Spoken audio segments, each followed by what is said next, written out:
Ang atong unang pagbasa naghisgot nga ang Ginoo tungod sa iyang dakong kaalam, kumpleto na ang iyang plano para nato. Gikan sa pagmabdos nato, hangtod pagkamatay nato, hangtod pagyud didto sa langit. Kumpleto na nga package. Unya kung kinsay mubabag anang maong package, iyang patyon. Nilingiyay mong tupad. Ingnawa ka mubabag sa package sa Ginoo. Hindi ka mubabag. Mao na ang mga Ehiptohanon, mibabag man, ilang manggihimong ulipon ang mga Israelita, gisilutan sila sa Ginoo. Unya, kita sad, og mubabag sa ta, silutan sa ta sa Ginoo. Mao na, ang importante kaayo, mahimot ang sulugoon sa Ginoo. Ang gihisgutan diri sa atong ebanghelyo, mahimot atang mga buutan nga mga sulugoon. Kay kana magong sulugoon, di gina mubabag sa plano sa iyang agalon. Mubabag gani nas plano sa agalon, unsa may buhatos agalon? Papha na. Gilingi ay mong tupad, ambi mo lingi, papha. Ilingi ay na dali ra kang suguon, ina kanon. Mao na importante kaayo ang pagkasulugoon. Ako sulugoon ko sa simbahan, pinaagi sa gahom sa otoridad sa atong arsobispo. Ganahan man ta ko adto ra ko dito sa San Vicente Ferrer Paris Liloan. Niya kay pagbuot man yang ibutang ko dinhi, niyanhi ko dinhi. Pero pag-abot na ko dinhi, nakana sa ko, dako gitingitag kolekta ani kay dako ng tao. Ambot diba ka ta ma-disappointed ani inighuman nagpangolekta ani. Depende. Ano? Dili nang kolekta ko ang ikuana. Nalipay ko ba kamo day dinhi mga buutan sa day kayo nga mga sulugoon. No? Mga naong ninyo, anay siguro. Kinsa man ang buutan nga sulugoon. Matod pa diri sa atong ikaduhang pagbasa, ang kinaiya ni Abraham, maugyod ang modelo natong mga nagsunod sa Ginoo. Ug unsa may kinaiya ni Abraham?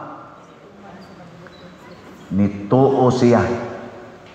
Nituo bisan wa siya kakita. Ang una niyang pagtuo nga mubiya siya sa iyang nasod, ang edad niya 75 anyos, gipabiya siya aron mubaktas og pila ka mga nasod aron moabot atong gisaad nga lugar. Nisunod si Abraham. Nilaom siya nga manganak gyud sila si Sarah. Bisag tiguang na sila kaayo. 99 binagoy edad ni Abraham, nya 92 si Sarah. Kamo ana, 90 na inyong edad, mulaom pa mong makaanak pa mo? Mulaom pa dili na.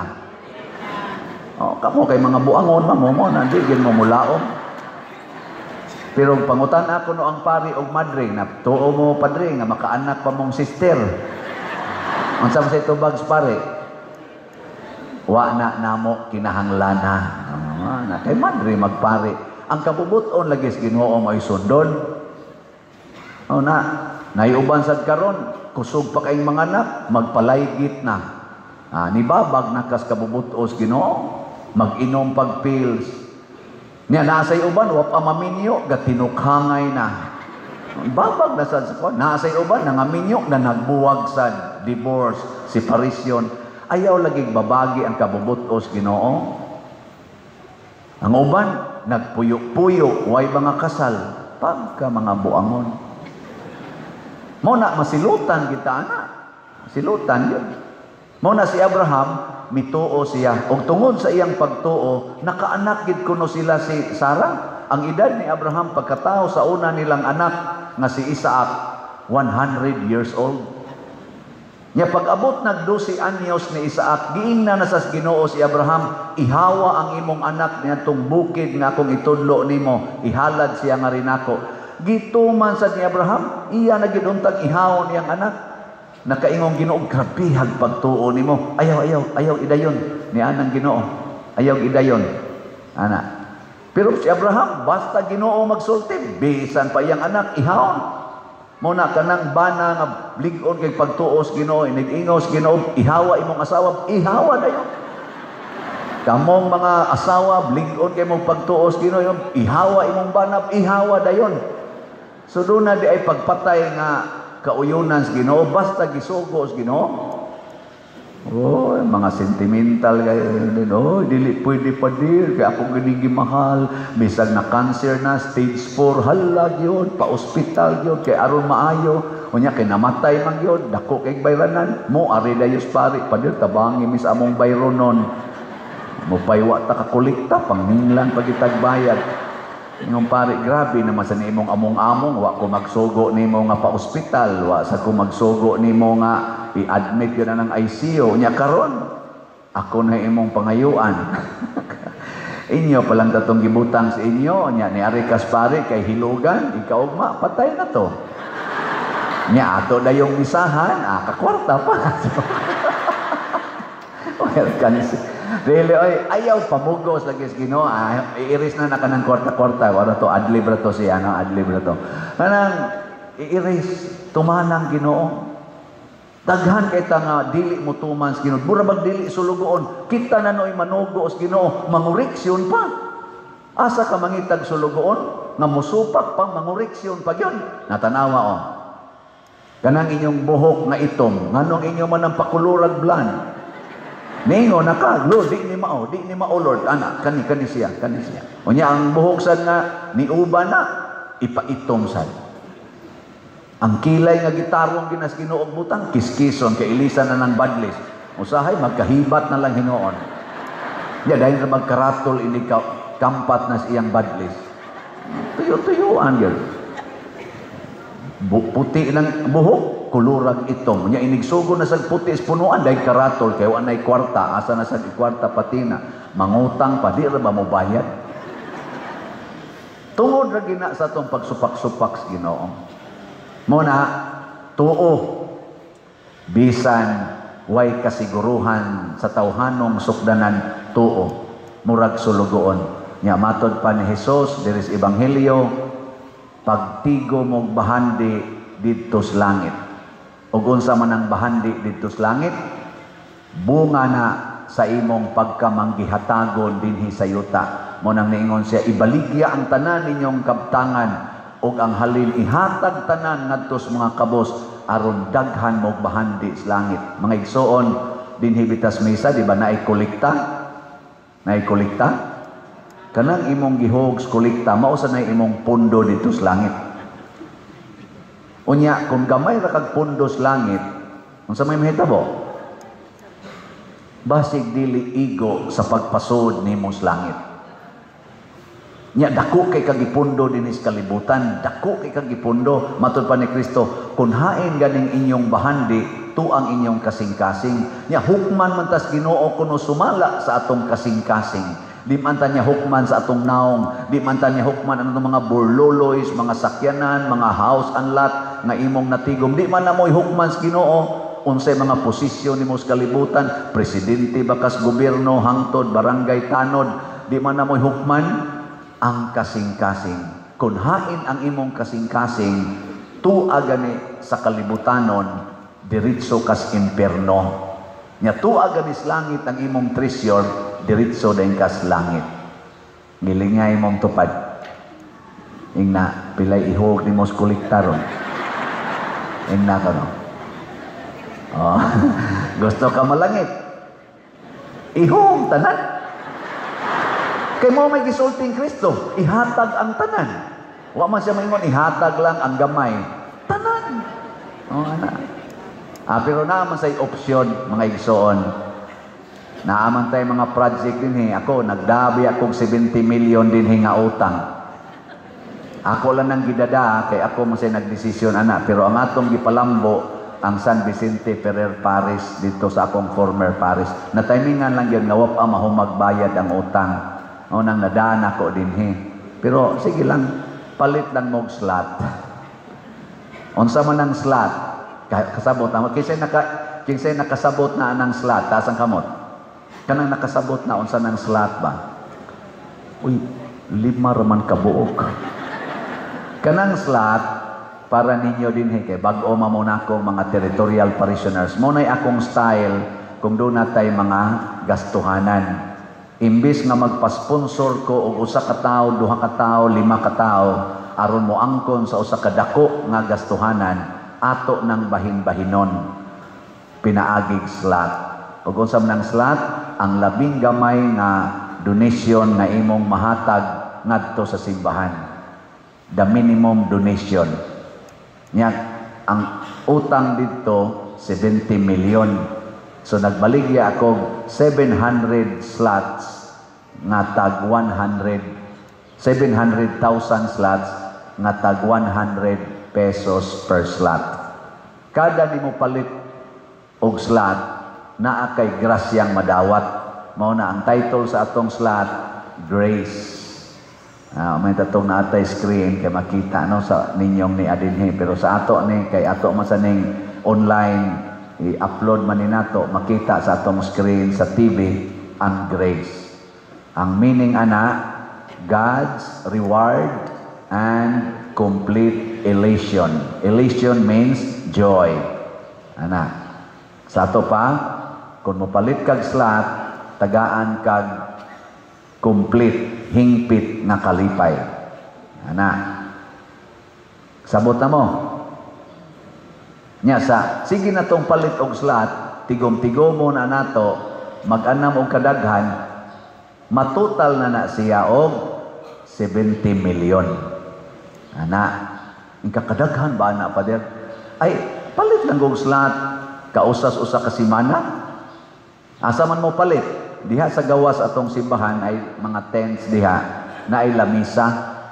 Pwede mo diha mo palit og slot, kiniglakaw ninyo. Ayaw mo uli nga di mo palit. Ang moagi anang lamisa nga di mo palit nya naa kay 100 pesos nya di ka mo palit diha. Ditso kas impierno. Kay tuwa ditong imong bahandi. Ano? Pero imong ihapit diha, imong ipalit, ana adayon kay complete joy. Ato kas langit ana. Pwede na ka maligsan dito sa unahan.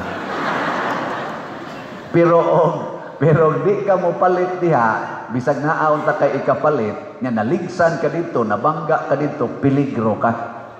Kay wa man inighukom. Inighukom. Matud pa diri sa atong ebanghelyo, inigbalik niya. Iya man tang tan-aon.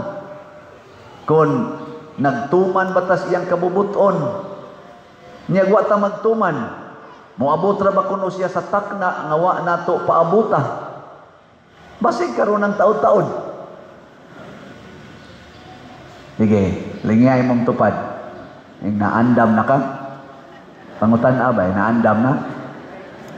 Sayo na kay naandamon, palit lag slot.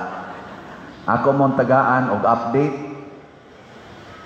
Ang atong slot nagibaligya kaning Grace nakahali na tag 32,933 ka slots, naapay 667,067 slots nga available. Nya doon na sa ni siya 70 slot challenge na tag 7,000 per challenge, 117 ka challenges na ang atong nadawat. Atong pakpakan ang namalit og slots. 32,900. Pila man kabuok ang magsigig sunod nako. Kita lang din pila man ta kabuok. Sa karon lang misaha kani naanis mga sobra sa ni 500 no. Abutan na to, maabot ng 700. Nya mamalit mog slot kada usa di 700. Nya kay di man sad kayo gamay sa danang 100 pa diroy, mura mag bugal-bugal man na. Pila mo dayon mo diyan? 1,000 lang napo ka slots. Sige, gara-gara gid ha. Nya ingon sa tong usa, kaminos ka nga pila ra man tawo ng 1,000 oy chicken man na kay nako. Pila mo dayon mo ma'am? Ay kuan lang 10,000 lang, 100 Pilam ng 10,000? 100 ka slots. Liba na ko nimo. Alakaw rin ka na to. Mao na to imong pondo dito sa langit. Nya kayo mo sa ni Agi man. Sige, baligyak slot na takapil na niya. So, ipalit na lang din ako og pagkaon. Palit ka nga itong pagkaon. Pag humani mong kaon, busog kay kastanan, ning saka din mo high blood. Kung atake rin ka, atake. Balik ka din, paralyzed na ka, sige na ka, asya tong slot. Awa na, agas na laway. Inipalit ni mong slot, di na dyan ka maulian. Ayaw naghuwata. Ikaw niya po din, di na dito mamatay kung mapalit ng slot. Patay yapon. Pero ang kalainan lang, tuan na kay natigom nga bahandi sa langit. Wa din hisyota.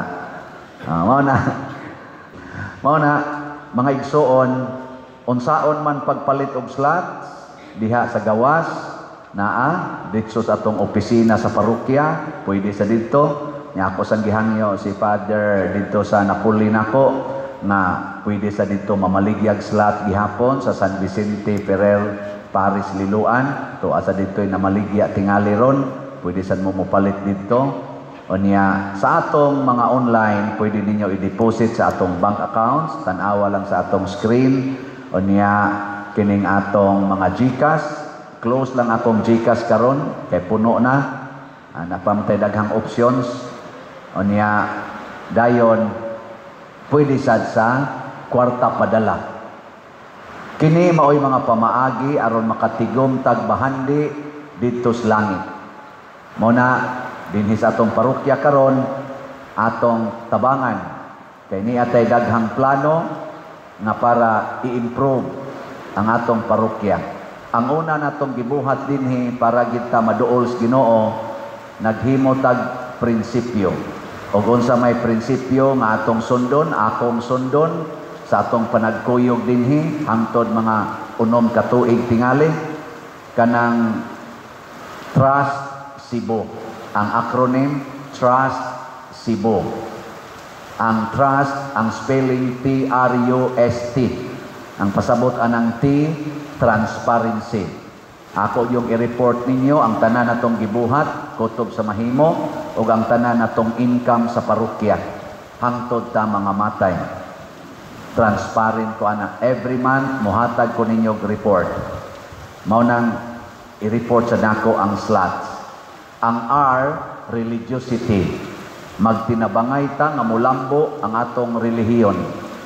Mao nang ang atong mga debosyon dito sa kapilya, nganhi, magsuportahay ta. Ang U is unity. Maghiusa ta, di ta mag-away. Ug doon naman tay conflict, mag-istoryahanay lang ta. Legal or illegal nga mga conflicts.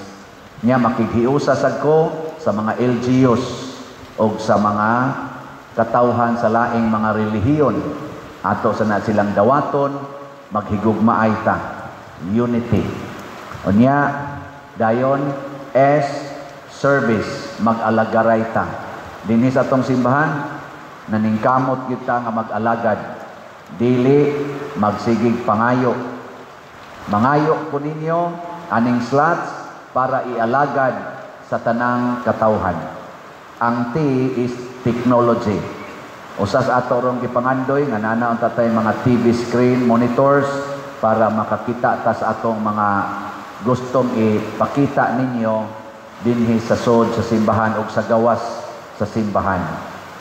Doon na natay gi palit nga TV screen, walang mataod kay wa patay kabrakitan.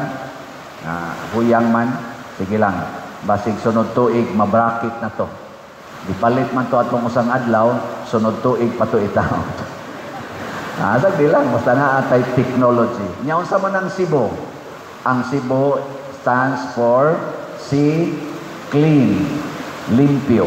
Muna din sa atong simbahan, ang atong giuna karon pagpanglimpyo. Sige gitag limpyo. Tanawa ko no inyong gitumban, limpyo ba? Ang inyong gilingkuran, limpyo ba? Ayaw binlig hugaw iniglakaw ninyo, ha? Panglimpyo sad mo. Sulod o gawas simbahan. Ang economizing. Gamito nato ang pwede pang magamit, i-dispose nato ang din agyon magamit. Atong mga bangko diha, gubao na ang pipila. Hastang ludhanan og sandiganan og lingkuranan, ato niya nang ipa-repair. Nya, ang B is beautiful. Usa ana ang atong sod o gawa sa simbahan kinahanglang mahimong beautiful. Mo nang ipamutlan na nato diha ang kato mga tag-as ing tanom aron makita ang atong plaza-plaza diha. Beautiful biya na tan-awon, pero wa lang maputol tanan. Kining kilid, perti ani dining lapuka, ato niya na dihang saon ka na. Ito nang simintohon siguro. Aron nga dili na mulapok. Di ba? Nya, giuna na to atong altar. Saman, kumusta man atong dekorasyon? Beautiful o ugly? Oh, kana, dako ra ba bayad? Dako aghogs kolekta. Beautiful. Unya dayon, ang you is useful. Magamit yun. Di ta magpundo din higuba. Gipang tanaw na mo ron dito mga budiga, daghan kay gipang butang dito nangalata na, wa na gid kinahanglan na atong gipang habwa. Unya dito na gani nakita na mong bitin, gapuyo na dito, atong gipang habwa. Unya ang kanang pwede ibaligya, ang di pwede i-dispose as basura, ang pwede naghimo taron diri gasugod taghimo og temporary nga kanini ang budiga aron makita nato kanunay unsa pay pwedeng ika-recycle, useful. Lingi ay mong tupad ing na useful pa ka. Mangutan abay na useful. Ngona trust Cebu aron mahimot ang useful. Ang Ginoo naghimo nato nga useful people dili useless people, pero mag-agad na kung mahimot ang mga buutang sulugoon o dili mga ambisyon dinhis kalibutan kung dili didto sa langit. Manindog ta og atong ipadayag ang atong pagtuo.